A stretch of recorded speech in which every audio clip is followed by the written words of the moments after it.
CBSE म्हणजे राज्याचा SSC board पूर्णतः बंद करण्याचा डाव असं सुप्रिया सुळे यांनी म्हटलेलं आहे। शिक्षण मंत्र्यांकडून राज्यामध्ये सीबीएसई पॅटर्न लागू करण्याची घोषणा करण्यात आली आहे। सरकारने निर्णयाचा फेरविचार करावा अशी मागणी सुप्रिया सुळे यांनी केली आहे। तर सुप्रिया सुळे यांचं हे ट्विट, अधिवेशनामध्ये शिक्षण मंत्री महोदयांनी राज्यामध्ये सीबीएसई पॅटर्न लागू करण्याची घोषणा केली। राज्याला उज्ज्वल शिक्षण परंपरा आहे, पण तिच्याकडे दुर्लक्ष करून इतर बोर्डाचं अनुकरण करण्याचा निर्णय अत्यंत खेदजनक बाब आहे। या माध्यमातून राज्याचा एसएससी बोर्ड पूर्णतः बंद करण्याचा डाव या सरकारनं आखलेला आहे। संत सुधारक शिक्षणाची उज्ज्वल परंपरा असणाऱ्या आपल्या महाराष्ट्राची ओळख या निर्णयामुळे पुसणार तर नाही ना, अशी शंका वाटते। हा निर्णय अभिजात भाषा मराठी संस्कृती परंपरेला मारक ठरणार आहे। या निर्णयाचा फेरविचार करावा अशी सरकारला नम्र विनंती, असं ट्विट सुप्रिया सुळेंनी केलंय।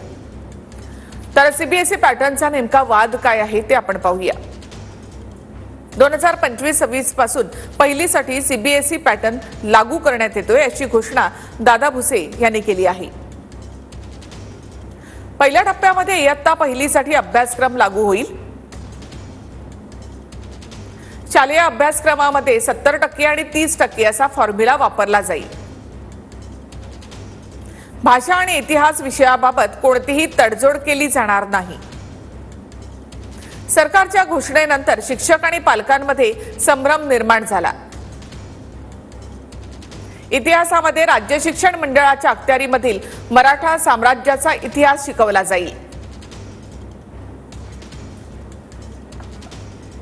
वर्षामध्ये पहिल्या फेजमध्ये पहिली इयत्ता पहिली या वर्गाच्यासाठी सीबीएसई पॅटर्नवर आपण त्या ठिकाणी जाणार आहोत।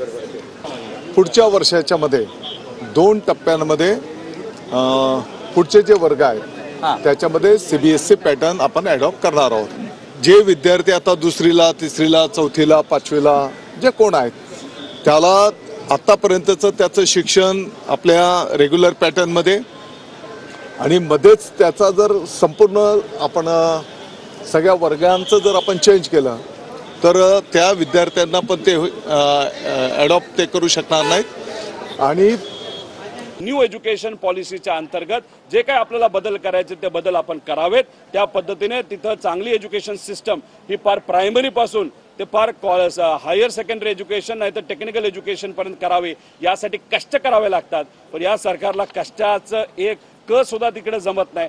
कॉपी मात्र म्हणजे कॉपी मात्र त्यांना त्या ठिकाणी जमते। त्यामुळे दुर्दैव आहे। त्यामुळे उगाच असं शॉर्टकट मारण्याच्या नादात लहान मुलांचं भविष्य आणि महाराष्ट्राचा इतिहास हा धोक्यात या सरकारने घालू नये अशी विनंती या ठिकाणी आम्ही करतो।